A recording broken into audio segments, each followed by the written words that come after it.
అందరికీ ఉద్యమ నమస్కారాలు. ఎంకేఎం న్యూస్కు స్వాగతం. నేను మీ శివకృష్ణ మాదిగ.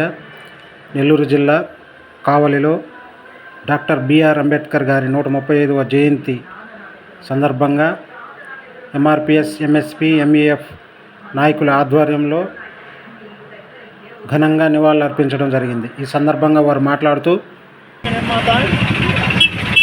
అంబేద్కర్ గారి 135వ జయంతి సందర్భంగా ఎంఆర్పిఎస్ ఆధ్వర్యంలో ఘనంగా నివాళులర్పించడం జరిగింది.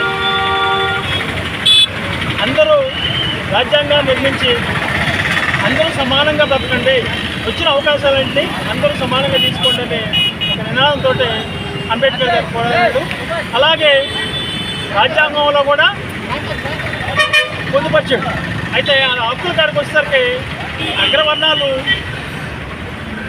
మనుధర్మ శాస్త్రం ప్రకారం పైన వర్గాలు కింద ఉన్న వాళ్ళకి ఒక్కడానికి విధాల ప్రయత్నం చేస్తున్నారు. అంత రాజ్యాంగంలో మనకి రిజర్వేషన్ ఉన్నా అవి అందకుండా చేసే మార్గంలో వాళ్ళు విధాల ప్రయత్నం చేస్తున్నారు. అయితే ఇక్కడ మనం గుర్తుపెట్టుకోవాల్సింది ఏంటంటే, వర్గీకరణ విషయం వస్తే ఇది అన్నదమ్ముల సమస్య. అంబేద్కర్ గారు మన తండ్రి అనుకుంటే అది అందరం సమానంగా పంచుకోవాలి. ఇది వర్గీకరణ సమస్య, అన్నదమ్ముల సమస్య.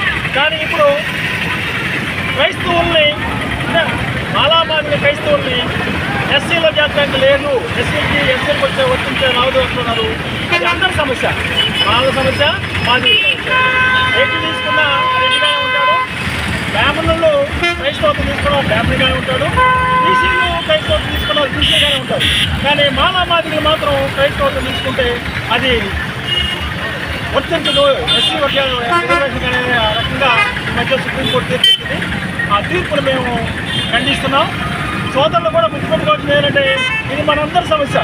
మనందరం కలిసి పోరాడితే ఆ సమస్యను సాధించుకోవడం పెద్ద కష్టం కాదు.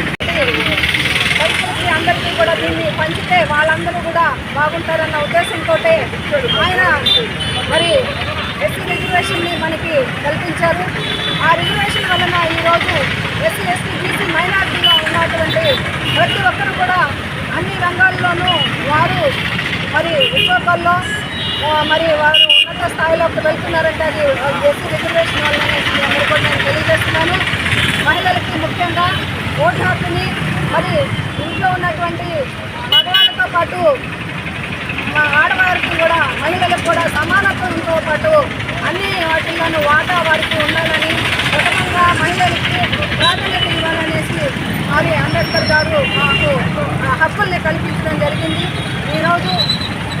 ఈరోజు మా ఎన్నికలే అంటే ఎవరో ఏంటో అనేసి ఎవరు పట్టించుకోకుండా ఉంటున్నారు.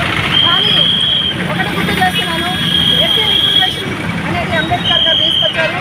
ఆ రిజర్వేషన్లో ఫలాలన్నీ మనం పొందుతూ మనకెందుకులే అనుకుంటే మరి ఇట్లానే వెనకబడిపోతాం. మనం వెలుగులోకి వచ్చి మరి ఈరోజు ఈ సమాజంలో అందరూ సమానత్వంతో బ్రతుకుతూ ఉంటే ఆయన పుణ్యమే కనుక మనందరం కూడా ఆయన యొక్క అడుగుజాడలో ముందుకెళ్తూ ఆయన ఆశయాలని మనం గుర్తించి ప్రతి ఒక్కరూ కూడా మనం ఈ యొక్క జయంతులు ప్రతి సంవత్సరం అంబేద్కర్ గారి జయంతుల్ని జరుపుకోవాలనేసి మీ అందరూ కూడా నేను తెలియజేసుకుంటూ ఈ అవకాశం ఇచ్చినటువంటి ఎంఆర్పిఎస్ ఉద్యమ నాయకులందరూ కూడా ప్రత్యేక ధన్యవాదాలను తెలియజేసుకుంటూ జై భీమ్, జై మహాజన, జై మల్లిక.